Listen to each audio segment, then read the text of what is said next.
Welcome back to another episode of Georgia Sports Nation. We got some more Hawks and Braves content on the way for you guys tonight. We're going to be discussing the 117-126 loss to the Thunder early in the week. Hawks just really couldn't shoot in the first half, and a really bad third quarter just sunk our chances to win in that game. And we're going to recap the win last night in Mexico City against the Orlando Magic. What a game that was.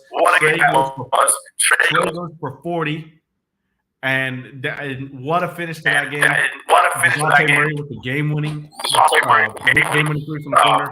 So that was a really exciting game. I'm still getting the echo. But we also got a lot of Braves news to talk about. Unfortunately, the Braves lost Ron Washington and Eric Young Sr. to the Angels. Ron Washington is going to be the head coach. That's a rough loss to the Braves. So we're going to talk a little bit about that, as well as the team options that were taken. Charlie Morton is back with the Braves, but Eddie Rosario, Kirby Yates, and Brad Hand's options were not picked up. They are free agents now. So we're going to be discussing that a little bit at the end of the show. Without further ado, let's get into this Thunder game. Mike, if you saw the Thunder game, what stood out to you as far as, especially in that first half? Were we just like missing shots, or did you feel like our shot selection, overall ball movement, player movement wasn't there? Do you hear me? Yeah. Hopefully hopefully it sounds better. Yeah. But all right. So, what was it? This past game, or was the Thunder game? To be honest, I don't have a problem with the shot selection. I think for one, this is the Hawks. The Hawks are they're going to take bad shots. They're going to take good shots. So much like Quinn Snyder always says, like, just keep shooting. Some's going to hit, you're going to miss and you're going to hit some, but I like that they stay aggressive. So I don't have a problem with the shot selection. Yeah, I agree, especially and at the first half. I mean, we were getting great looks, but if you look at the box score, I mean, we ended up scoring 117 points with a 22-point quarter in the second quarter.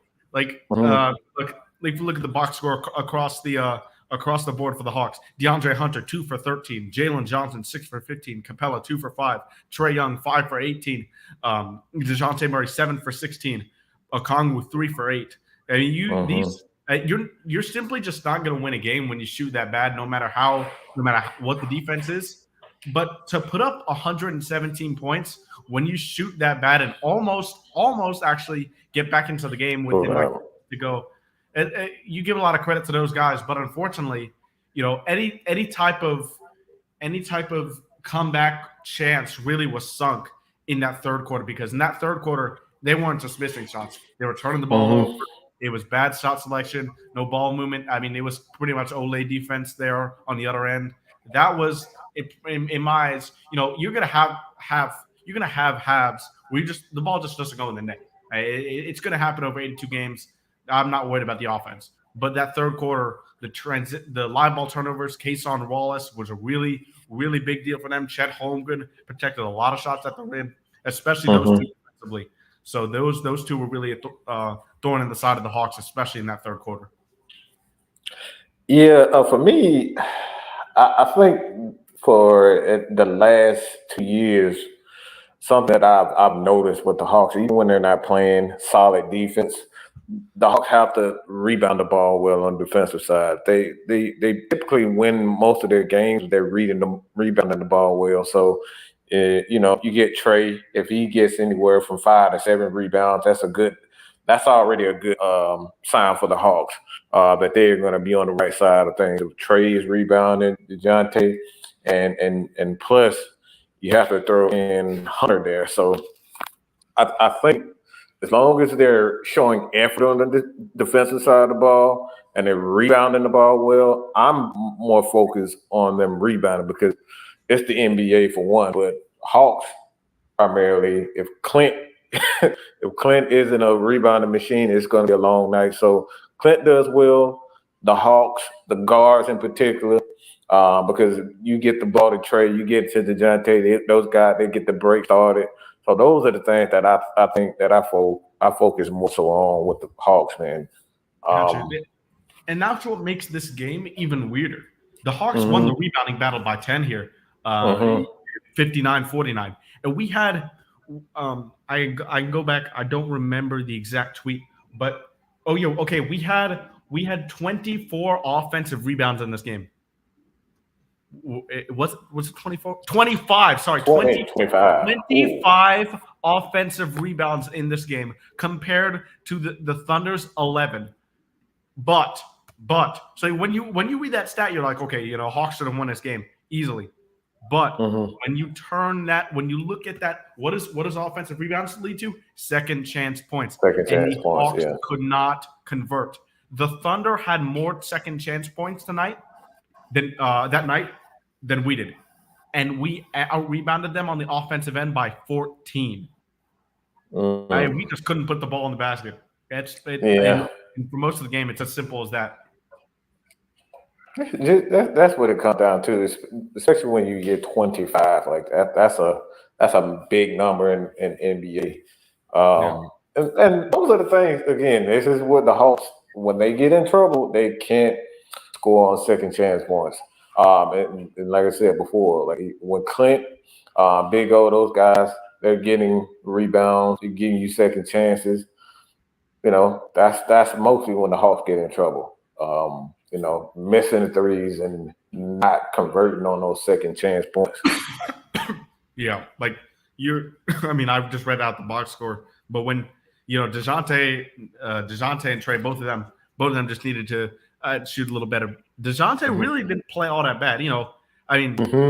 If 6 for 9 from 3, 7 16 from the field, DeJounte really was the only guy who shot the ball pretty well. Sadiq shot it okay, and Bogey shot it well as well for 17 and 15 off the bench respectively. But really, those were the only 3 guys who shot over 40% for the Hawks. So what was Trey? Trey was from 3, he was 1 for 5, and from the field he was 5 for 18. Okay, 5 for 18. Well, wow, thanks. I don't know. I was thinking 7 for was it 7 for 16? 7 for 16 was DeJounte. Now DeJounte was okay, Bogey. That's what I was thinking. Yeah, DeJounte, Bogey, and Sadiq were the only guys who shot above 40% for the Hawks. I mean, and we still put up 117 points. Wow. Yeah, that's crazy. Yeah, I think it just comes down to them not converting on those second chance. Yeah, and it's the big thing that Southside says right here. Our shooting was off, but the Thunder still had a scratch and claw for a good win. Yeah, that. Obviously, you want to win the game. You want to lose. You want to win a bad game because you want to win when you play bad because you don't get punished with a loss, but you also have a lot of lessons to learn. Unfortunately, in this game, I felt like besides the third quarter, I'm just when speaking about this game, a lot of the third quarter is an exception to what I say because that was just horrible basketball by the Hawks. It was disgusting. It was almost, I don't know what that was. And normally the third quarter has been our strength this year. Coming out rich teams after halftime. It's crazy. I mean, look at the Timberwolves game last week. Yeah, that game kind of shocked me. I didn't expect them to come out like that against Timberwolves. Yeah, I mean, DeJounte went crazy in that third quarter, but I mean, when you have those guys shoot as poorly as we did, and we had a scratch and claw for the Thunder had a scratch and claw for a good win when we couldn't shoot the ball. That means you're doing something right on offense. We have the second best offense right now at 119 offensive rating. This is as of before the Pacers game last night, and the Pacers probably even they raised their offensive rating. But anyway, Pacers are number 1 in offensive rating at 121. They have played a huge, really, really, really, really fast pace, and the Pacers have had an elite offense with Tyrese Halliburton on the floor for 2 years now. When the Pacers are shooting really well to start the season, our best player only found his shot for the first time really in the entire year last night, and we still have the second best offense in the league. That's right. We shouldn't panic about these missed shots or anything, in my opinion. It's kind of like the first time that I've seen DeJounte and Trey kind of, both of those guys kind of hot at the same time, especially like now. I like when Trey is more so the facilitator. Yeah, yeah, for When Deontay when he's hot, he's feeling it. He kind of step back and kind of create. But that's the thing that I like about Quinn Snyder. Like he knows how to balance those two guys. That's the thing with those. Because both of those guys kind of have a shooter's mentality. But if he can kind of ring, Trey home a bit as far as his shot is concerned, I don't want to take the aggressiveness away. But if he feels like DeJounte is kind of on it, take a step back offensively, especially with the long, the long shots, just be more facilitator, drive the ball and kind of get everybody. But I like the flow of the offense, man. I love how aggressive they are. Guys are going to the basket. You got Jalen, who's doing an incredible job, much better than I thought he's much better than I thought he would. He's taking an incredible I didn't step. see this coming. But he was in a prime position to take a step. I didn't think it was going to be a big leap like this. Right. But he's been unbelievable.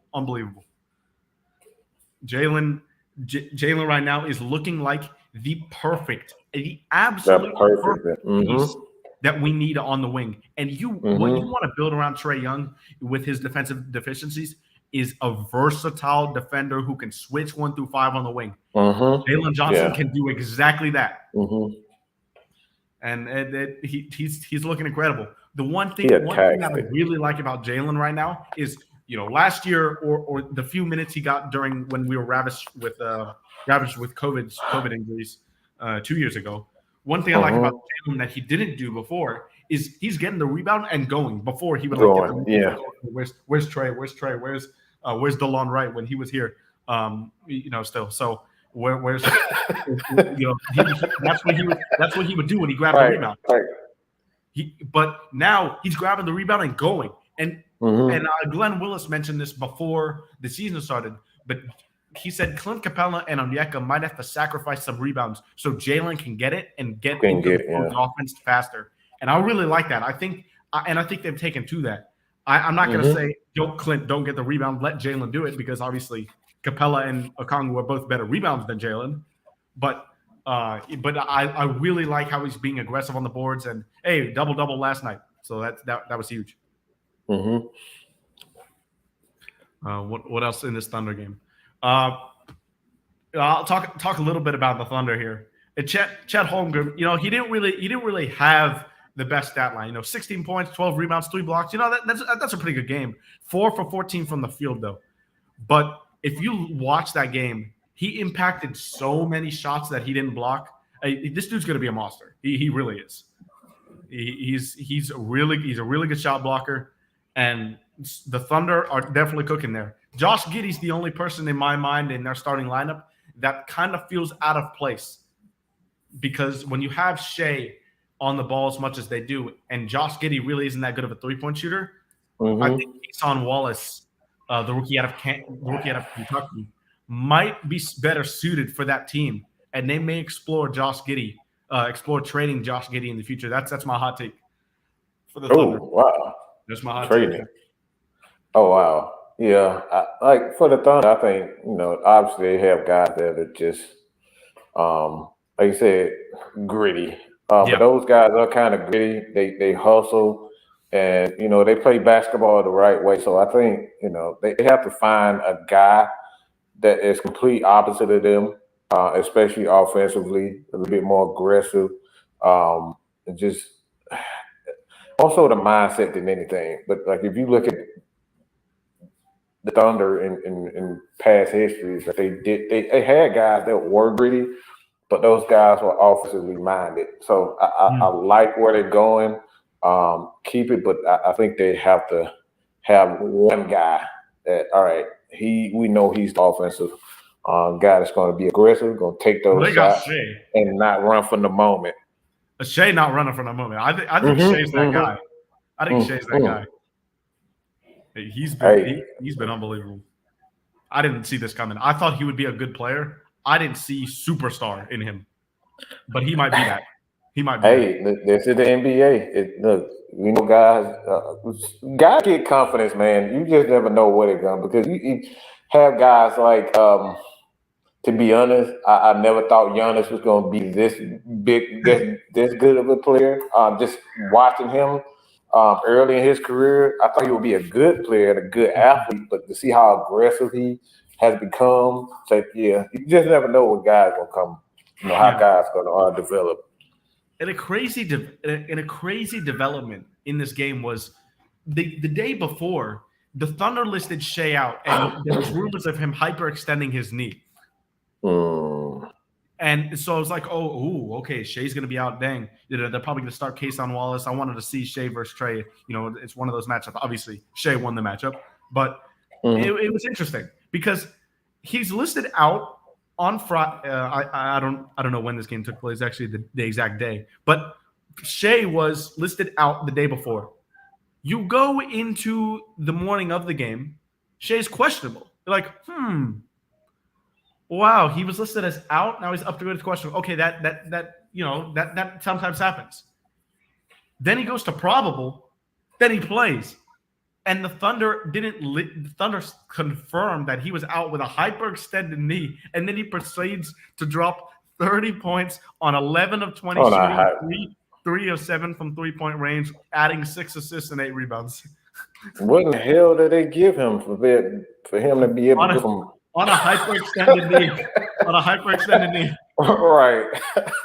Yeah, that doesn't sound right to me. That's fact. That's fact.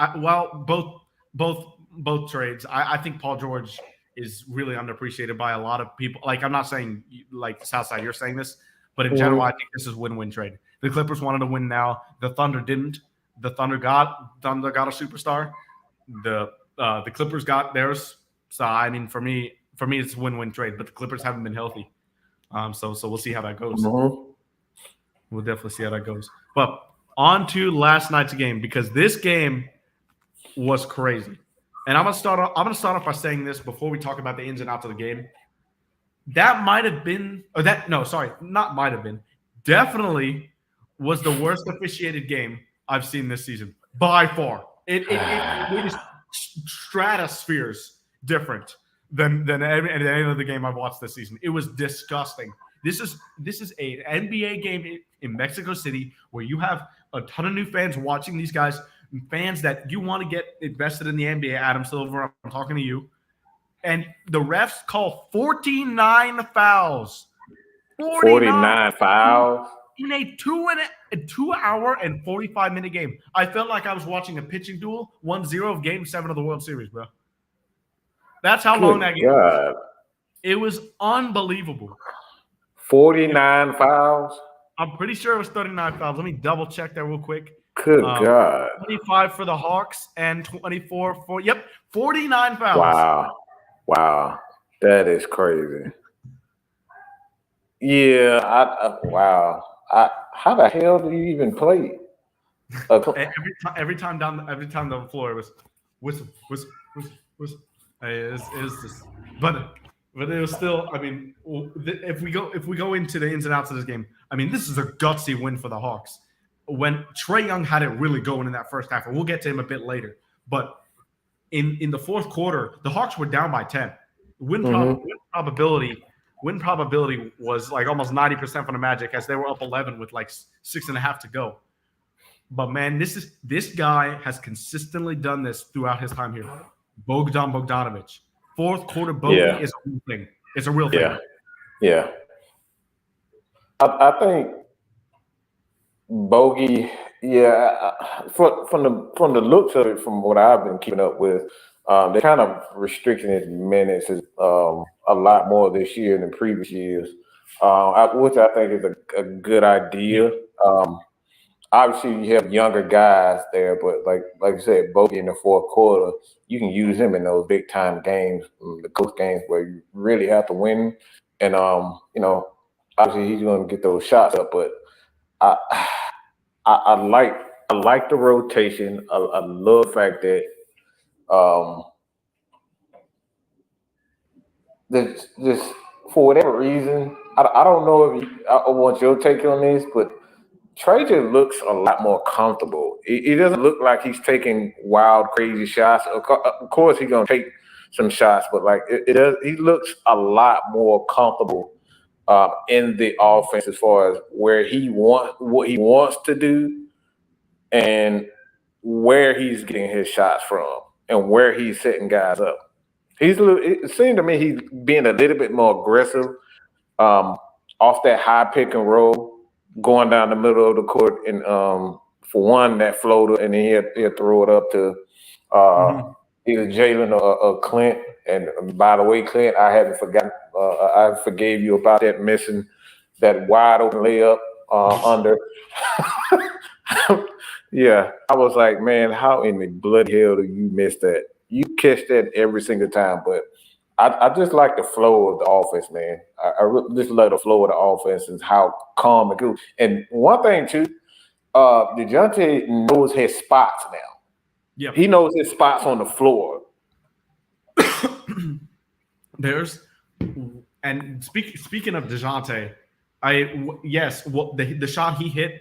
The shot he hit in that far corner to give the Hawks the lead with 30 seconds left, incredible shot. What a pass by Trey to find him. And if you look at that play, Trey actually fakes the pass to get DeJounte's defender to cut in to help on the roll.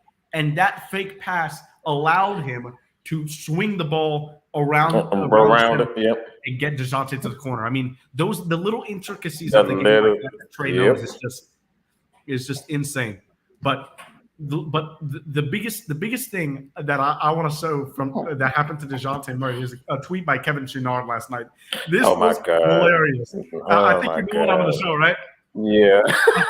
Look at this. Look at this moment. DeJounte Murray made this layup. DeJounte Murray made this layup. Left hand off the high glass over the 6'11" Mo Wagner. Yeah, that's crazy. And getting whacked, clotheslined in the mouth. And this is just like unbelievable stuff from the referees last night. And it wasn't even biased towards the Magic. I think the Magic was just a bit more the calls, but both sides, man. Oh my gosh. But it's so many fouls. Nobody can stay on the floor. DeAndre Hunter, foul trouble. Onyeka Okongwu, foul trouble. And these for the Magic, Goga Bitadze, foul trouble. I'm going through the stat sheet now. Paolo Banchero, 4 fouls. Jalen Suggs, 5 fouls. I mean, there's so many people in foul trouble. That's not what you want to see in the Mexico City game. Why would you want to do that? You're supposed to put on a show for these guys. Let these guys see a show. We don't want to see 49 fouls in a game? 49 fouls in a game. And you're trying to put this into what? What are they trying to do? Are they trying to, get a franchise there? Like, what's the point of going back? They were exploring it, but mostly it's for international engagement. More people who generally don't get to watch the best basketball players in the world go at it. And they got the opportunity to do it last night. Yeah, because I was about to say, because I thought they were trying to bring back Seattle. So yeah, that's interesting. But yeah, man, this is a good point too. I'll get to this in a second. But Saddiq Bey, man, y'all know I'm lower on Saddiq Bey than a lot of people, and I'll say it, he was pretty good for us when he came over last year. He was really good. Obviously, I give him a pass for the defense because it's rough going into 4 coaches in 6 days, new defensive scheme, completely change it. I'm gonna give him a pass to that. But defensively this year, he's been really bad. And yes, he's had a couple good offensive games, but the offense hasn't really been there to cover up the defensive deficiencies that he showed. The effort what I see from him defensively. I don't really think it's effort. I don't think it's effort. Just for me, he's just not a good defender. It's kind of similar to AJ Griffin, what we've seen so far. They're just not good defenders right now. It's the rotation. The rotations aren't there. Yeah. Like he gets lost on his man a lot. And when you have Base struggling like he was last night, I think you need to pour more minutes into Jalen Johnson, especially with DeAndre Hunter in foul trouble, because Hunter's our best defender. He had Paolo. He had Franz in prison the entire night when he was guarding him. Franz Wagner only ended up in this game 5 for 12 with 12 points. I mean, DeAndre Hunter was clamping him. Yeah, I like Sadiq. He's a funny guy. Like even offensively, he's kind of streaky. So I think that's the thing with him. You got to kind of feel him out during the course of the game, see where he is, kind of, tweak your rotations a bit. But I was hoping for Griffin to kind of develop a lot faster than what we've seen so far. But yeah, the 3-point shot. Yeah, the 3-point shot. Like I said, it's been funny with the 3-point shot for the Hawks this year. So, yeah, it's still early, and I think they had the Hawks ranked third last time I saw. And what was it? In the East. In the East, where they ranked the Hawks were ranked third. Okay, they ranked third. So, yeah. It's early, man. I think the Hawks will be fine. Bay will be fine. Sadiq, he'll be fine. AJ, still the jury's out on him, but for the most part, and I just like where they're at a good place. I think they're at a good place, man. Yeah, and I know we buried the lead a bit here, but let's talk about Trae Young because he finally found his shot in that first half. And I want to say something that I found a lot last night. And when on We Talk Hawks TV, shout out to Damon and We Talk Hawks TV. But when I went on there last night, a lot of people were talking about, man, Trae Young. Oh my God, 33-point first half, great, but he was 3 for 13 in the second half. He's got to be better. But let me say something about that. He had a 40-point game first of all, and yeah, but a 40-point game is amazing, right? That's 40. Right. 40 and 41 and 8 with three steals. With 3 steals and only 3 turnovers. That's great game. Win, man. Great game from Trae. But people got to realize it is really, really, really difficult to put together 2 halves like Trae did in the first half in one NBA game. For example, you've seen it so far this game. Paul George against the Nets a couple nights ago. He had 23 in the first half. He ended up with 29 points. Zach LaVine, he dropped 51 against the Pistons in the third or fourth game of the season for the Bulls. I don't remember. But he had 32 in the first half. I mean, obviously 19 in the second half is still good, but he wasn't nearly as efficient. Like a lot of these games, and this is why you rarely see 60, 70, 80-point games. Even 50-point games are rare, but they're not that rare. But this is why you don't see much above 50, because it takes so much to put together 2 elite halves of basketball, and that means shot variance has to be good throughout all 4 quarters. And people are just going to miss shots. It happens. It's the NBA. So when you have a guy who scores 40 points and 33 in the first half, it doesn't matter if he scores 8 points in the first quarter, 8 points in the second, 8 points in the third, so on and so forth. It doesn't matter. When you score 40 points in the game, 8 assists, 3 turnovers, and 3 steals, that's a good game. That's my take on it.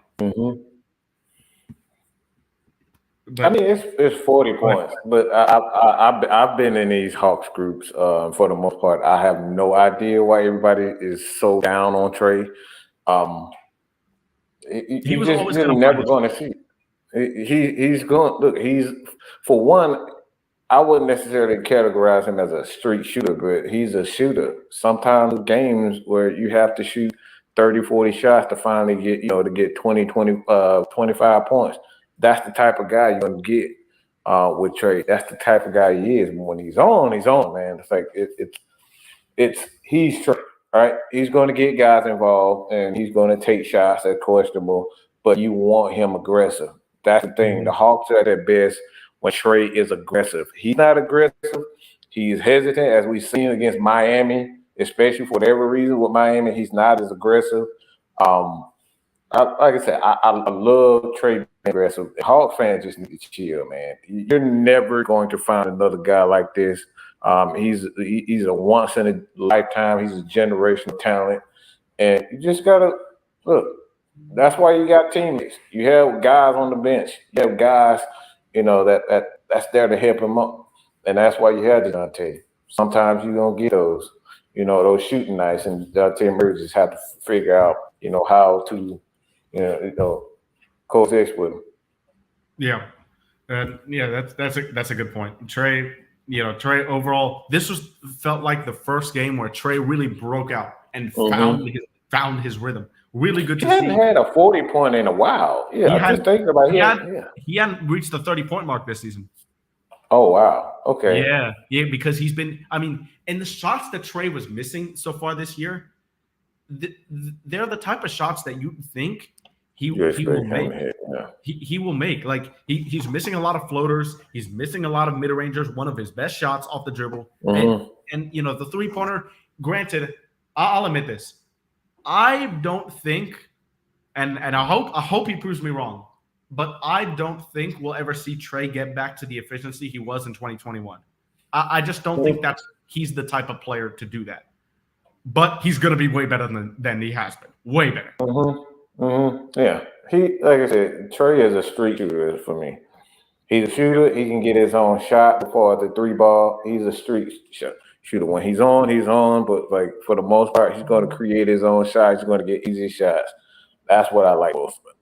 But I would hope that he spend more time on that mid-range jump because with his passing ability and to get in and to break the defense down, that mid-range jump shot and that float is going to be there for him every single time. Yeah, we don't. The only thing is Quinn doesn't like taking mid-rangers, and I for one, I don't like it too much either. I mean, obviously, I'm a younger guy. I'm a newer school basketball fan, but I like shooting threes and layups and not as much mid-rangers. But for DeAndre Hunter and DeJounte Murray specifically, that's his shot. They're open. I want them to take their middies all the time, all the time.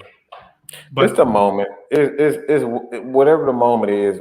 Because sometimes the mid-range jump shot, especially for certain guys like Trey, where you know the defense for the most part is going to collapse on you. So the mid-range jump shot is not going to be there a lot. But for DeJounte, him playing off of Trey, he's a perfect guy to play off of Trey because he can't hit that mid-range jump shot. Yeah. And there's certain matchups where the mid-range is really good, especially against the Bucks. The Bucks with the drop coverage that Brook Lopez plays. I mean, that mid-range shot is all day for Hunter, DeJounte, Bogey, Trey, all these guys. Great mid-range shooters. So that's definitely a matchup. That's a good point. Yeah, that's a good point. But Southside's point here, the last time I've seen Trey have two great efficient halves like that was last year 2 years ago in Portland when he had 56 and 14. Yeah. 56 and 14, and we still lost.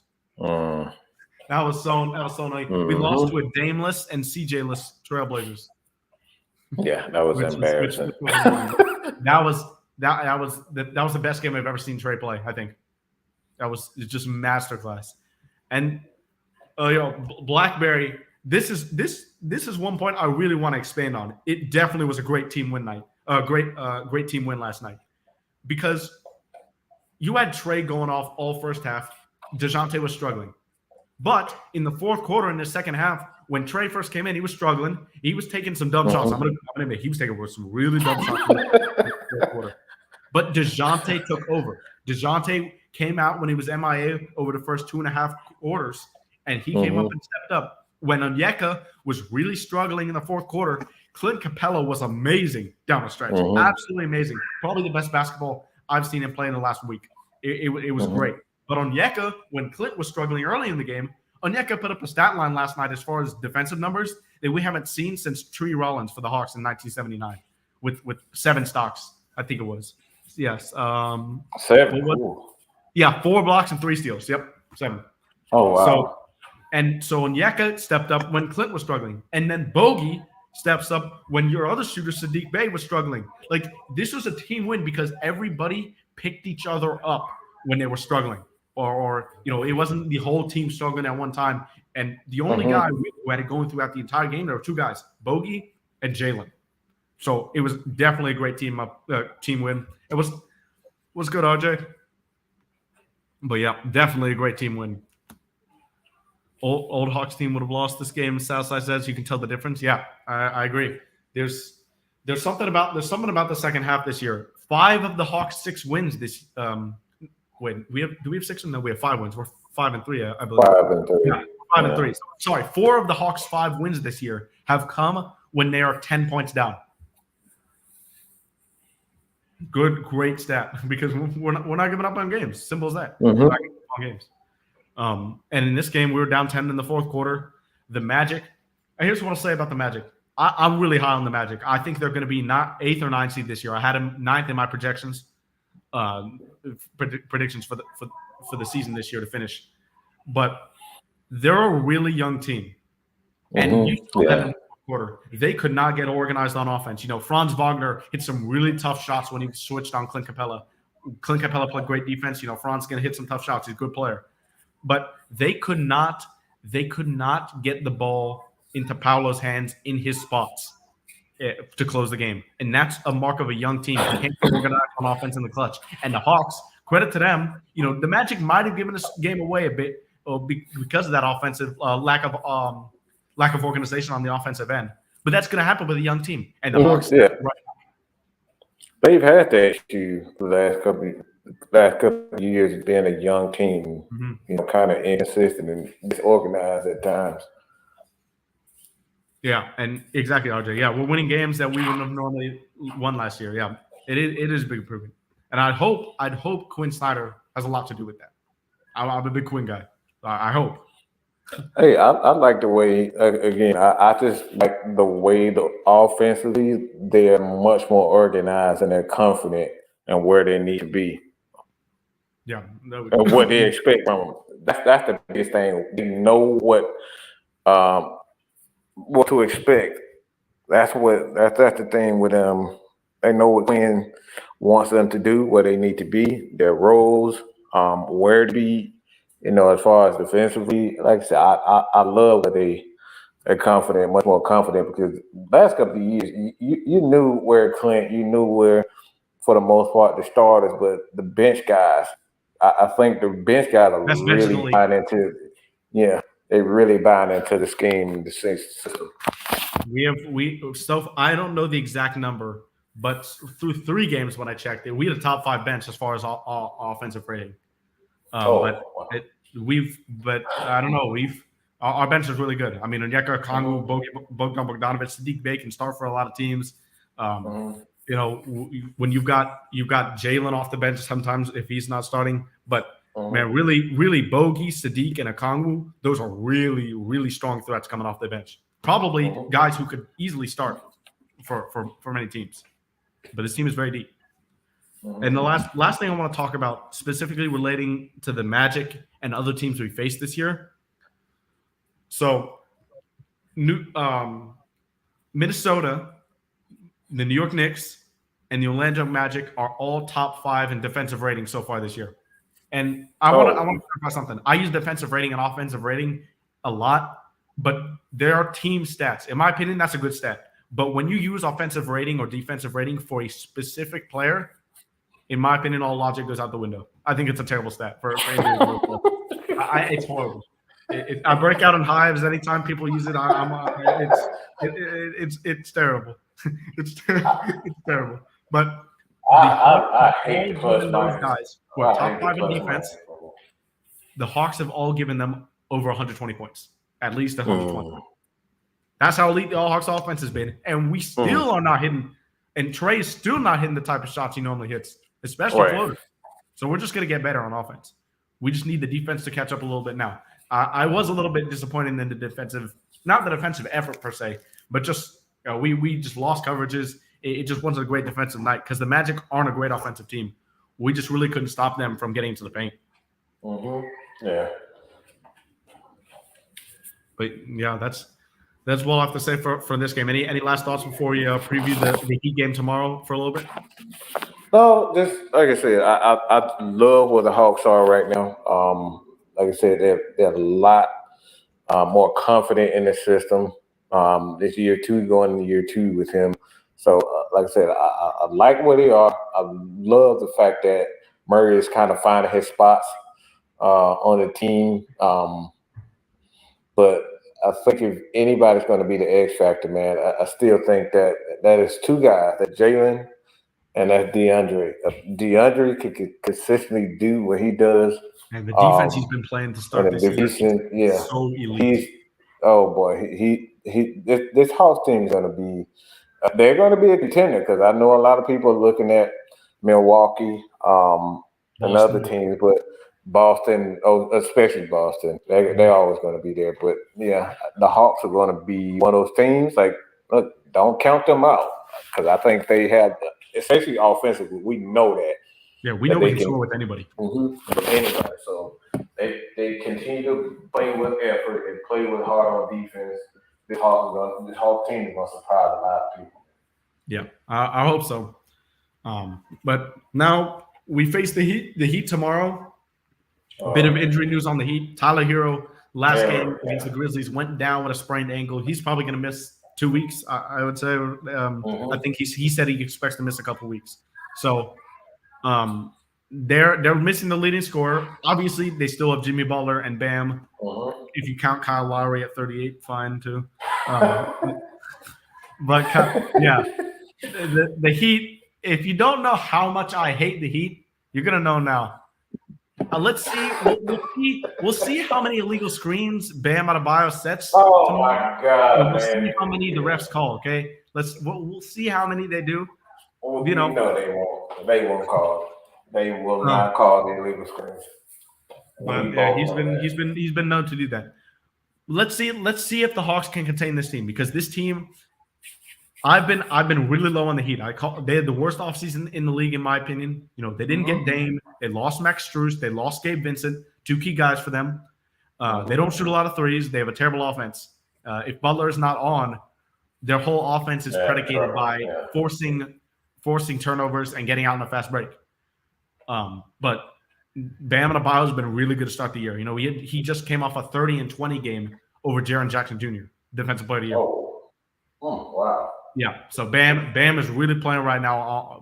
Bam's really playing well right now. Butler's been not as good this season. He's definitely not put up the numbers we're used to seeing from him. Obviously, he turns it up in the playoffs. He's not a good of a regular season player. Maybe he thinks the regular season is boring, like Trey said a couple years ago. But we can definitely beat this Heat team. I think similar to the Magic, who have a bad offense. We've got to win this game on the defensive end because if we're going to stop elite teams like Milwaukee, like Boston, like the 76ers, who in my opinion look even better without James Harden, and the Cavaliers, who they have a good offense, but they haven't been playing well. If we're going to stop these guys, we've got to be able to shut down a poor offense like Miami. Yeah, I think they have to be a little bit better around the perimeter. I think that's the Hawks. Defensively guarding the three. I think that's for the last couple of years they've been, real iffy with, especially in the playoffs. Guys get hot, and for whatever reason, they're not. The perimeter defense isn't as good as it typically is. But that Southside says the Heat team a week ago would have said we win by 20, but they've been playing much better now. Yeah, they have won three in a row. They're 4-4. We're 5-3. Oh, we both played 8 games, both coming off a day of rest, so no rest advantage / disadvantage for each team. So it's going to be interesting because the Heat historically have just been a bad matchup for us. We just don't play them very well, except for that playing last year where we just blew them out of the water.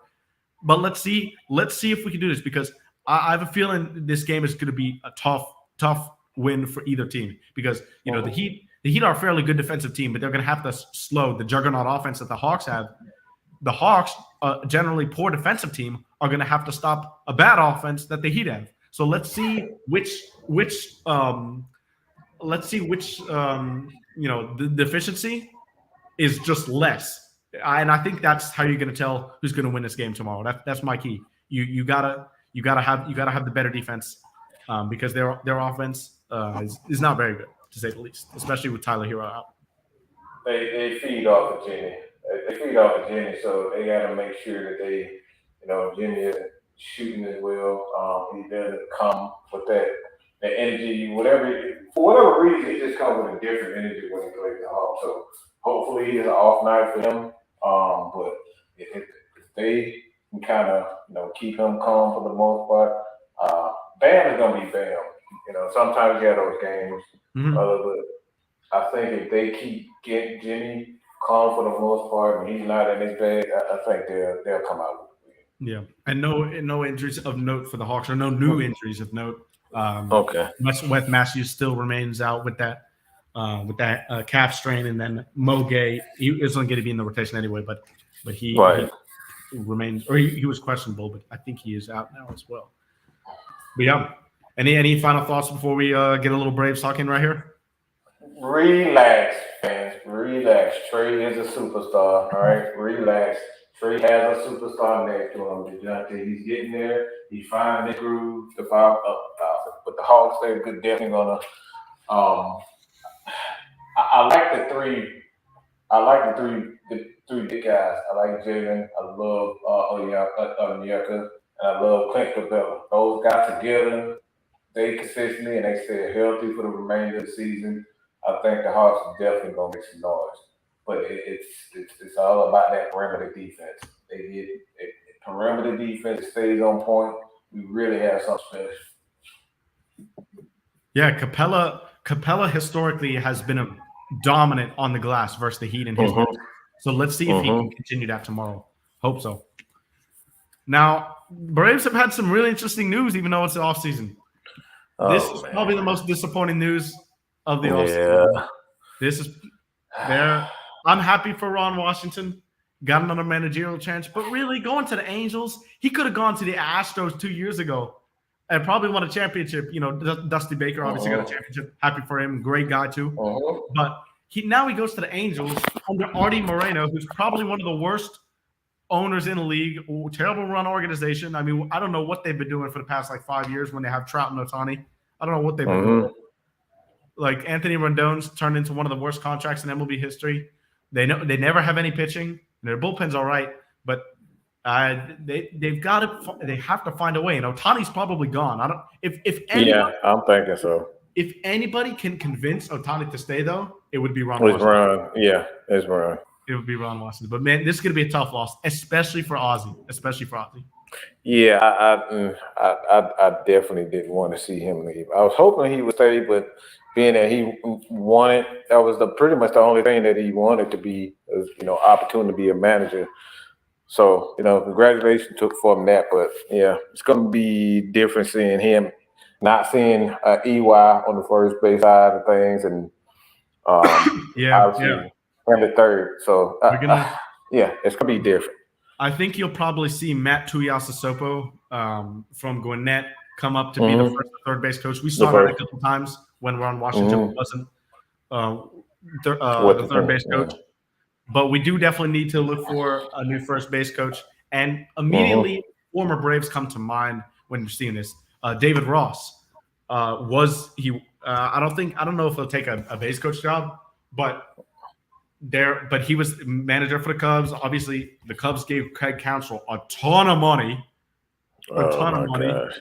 And they love doing that. He's out of a job now too. So David Ross comes to mind. Eric Hinsky is another guy from the Cubs staff that comes to mind. Brave.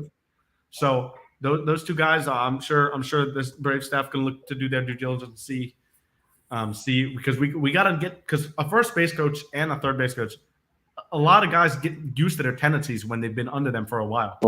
It's going to be a big adjustment. There's no replacing Juan Washington. There just really isn't.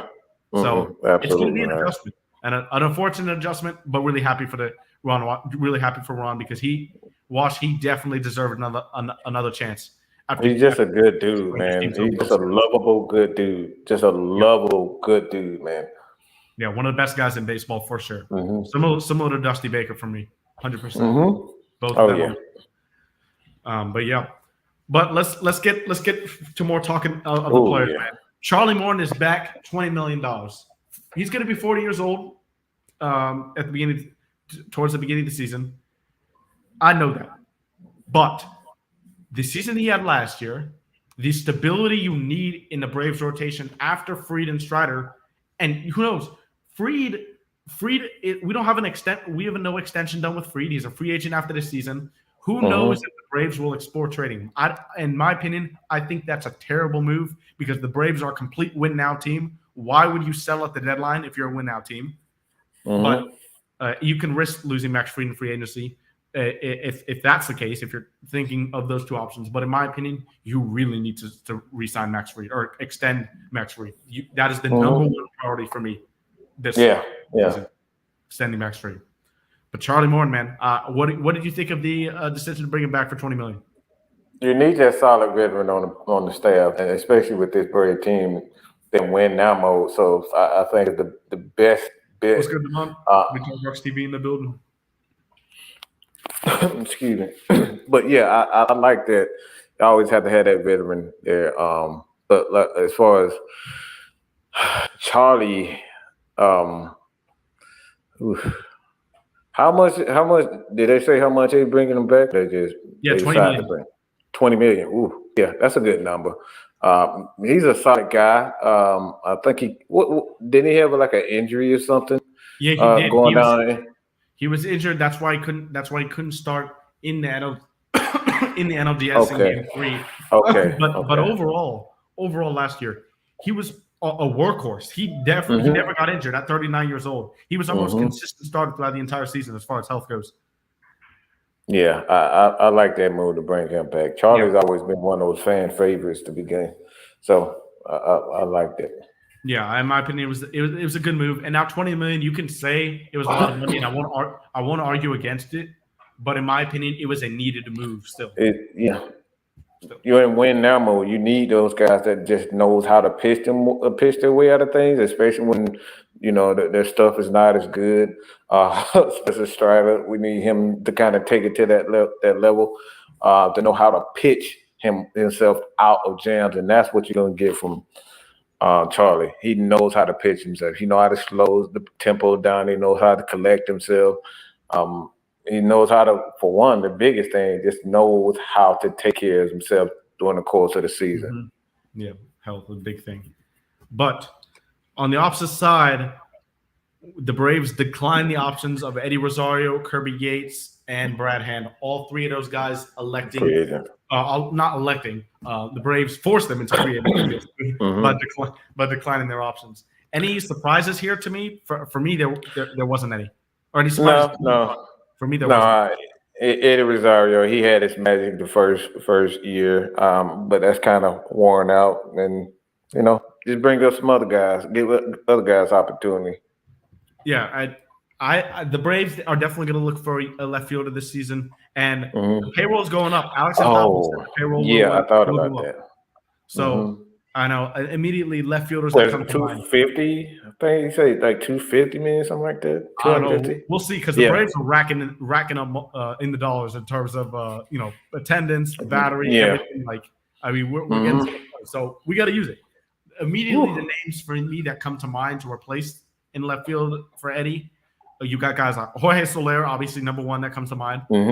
Lourdes Gurriel, Teoscar Hernandez as well as another name that comes to mind for left field. Adam Duvall.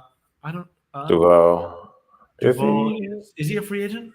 I don't remember Adam Duvall's free. If he is, definitely. But I think the three guys I mentioned, Teoscar Hernandez, Jorge Soler, and Lourdes Gurriel are the three guys that I would really look to target.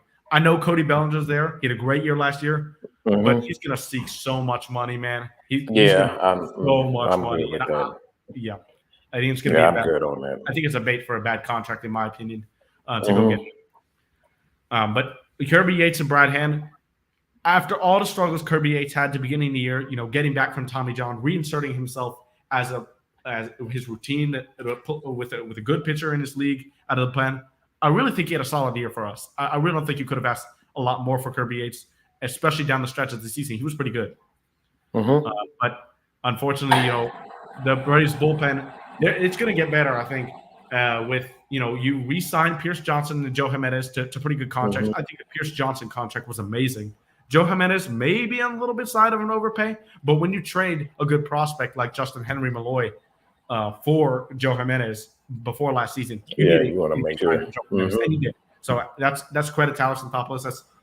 You needed to do that, and you did. But for me, the bullpen will be pretty good. We don't know what Waskari Noah, Ian Anderson, and Tyler Metzek are going to give us coming back from Tommy John surgery. But those are three guys that haven't pitched in over a year.